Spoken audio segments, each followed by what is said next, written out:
জামাত ইসলামের পক্ষে অকল্পনীয় ঘটনা ঘটছে, যেটা আমরা কেউ ইমাজিন করিনি সেটা ঘটছে।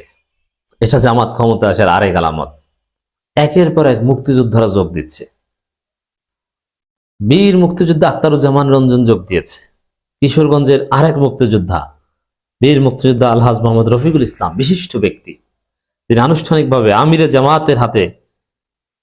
জামাতের কাছে এসে ফুল দিয়ে এবং আনুষ্ঠানিকভাবে সহযোগী সদস্য ফর্ম পূরণ করে জামাত ইসলামীতে যোগ দিয়েছে। কি কল্পনা করছেন যে বিশিষ্ট মুক্তিযোদ্ধারা দলে দলে ব্যক্তি যারা সারা জীবন জামাতের বিরোধিতা করছেন, রাজাকার স্বাধীনতা বিরোধী বলে, তাদের ভুল ভাঙছে। তারা মনে করছে যে এই বর্তমান জামাতই হচ্ছে মুক্তিযুদ্ধের পক্ষের প্রকৃত সংগঠন, আর বিএনপি হচ্ছে নব্য দালাল। মুক্তিযুদ্ধ হেফাজত করার সক্ষমতা এই জামাত রাখে, তারা জামাত ইসলামীতে যোগ দিচ্ছে। শুধু কি এটা? দেখেন, আমি আর একটা প্রজেক্ট নিয়ে এসেছি। জামাত ক্ষমতা আসলে কান্নাকাটি করবে যে রাজাকারেরা ক্ষমতা এসেছে।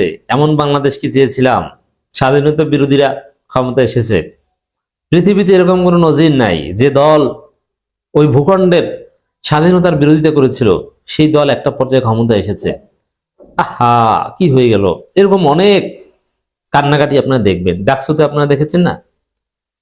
ডাকসু নির্বাচন হয়েছে, শিবির জিতেছে, কিছু বাম রাম নাস্তিক কান্নাকাটি করেছে।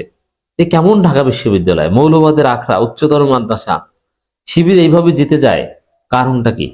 মাদ্রাসা শিক্ষার্থীদের ভর্তি সুযোগ কেন দিয়েছে? কত কান্নাকাটি, কিন্তু কোনো লাভ আছে? কান্নাকাটি করে লাভ আছে? নেই। তো দর্শক, জামাত ক্ষমতা আসলে এরকম অনেক কান্নাকাটি করবে, কিন্তু কিছু বলার থাকবে না। এমনকি মুক্তিযুদ্ধ ইস্যুতেও কিছু বলার থাকবে না।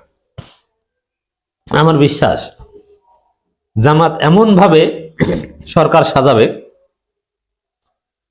প্রশ্নই করতে পারে না। প্রথম কথা হচ্ছে যে সরকারে ৭১ সালে স্বাধীনতার বিরোধিতা করেছিল এরকম কেউ থাকার সম্ভাবনাই নেই।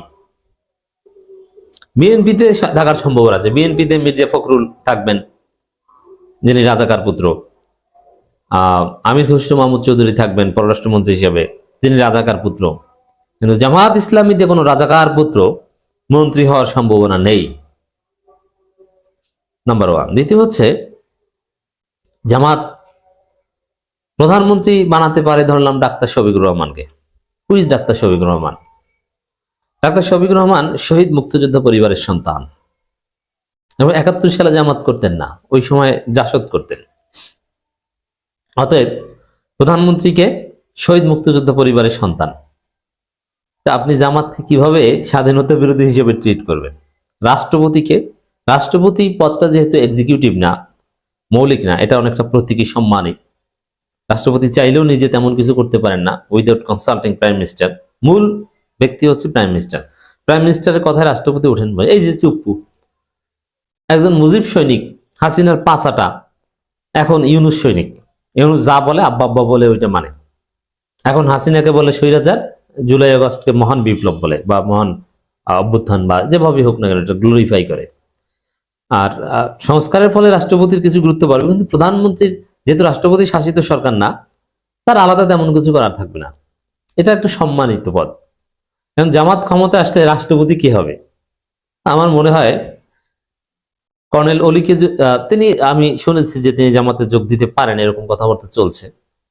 তিনি যদি সত্যিকার অর্থে জামাতে যোগ দেয়, অথবা জামাত ওই বিষয়ে কথা বলতে পারে যে পিওরলি জামাতে যোগ দিতে, এবং আমির তো জামাতেই থাকতে হবে। আর কর্নেল অলির দল তো তারেক রহমান খেয়ে দিয়েছে, কর্নেল অলি সেক্রেটারিকে বাগিয়ে নিয়েছে, এখন এবারটা বুড়ো বয়সে বেকায়দায় পড়েছে। তো এই জায়গায় কর্নেল অলি তার দল বিলুপ্ত করে যদি জামাত ইসলামীতে যোগ দেন এবং এমপি হবেন, এটা তো স্পষ্টভাবেই বোঝা যায় জামাতের সমর্থন থাকলে তার নিজেরও একটা সক্ষমতা আছে। নিজে একা হতে পারবেন না, এটা তিনিও জানেন। জামাতের সমর্থনে এমপি ইলেকশন করলে তিনি নিশ্চিত, এরপরে তিনি প্রেসিডেন্ট হবেন, তার আসন শূন্য হবে। জামাত ক্ষমতা আসলে তাকে রাষ্ট্রপতি বানাবে, মহামান্য রাষ্ট্রপতি, হিজ এক্সিলেন্সি প্রেসিডেন্ট বানাবে।